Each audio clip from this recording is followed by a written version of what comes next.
في كليبات لرغد كانت إلي، وبعدين بسبب الإدارة راحوا صوروها لرغد. نزلت إشارة المرور وقتها بصوتي، فجأة لقيتها تغيرت بصوت حدا تاني على القناة.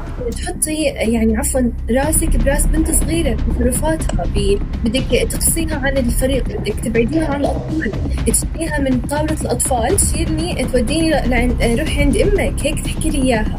متذكرة يا أستاذة لما فتحتي علينا الباب ونحن عم نغير ثيابنا؟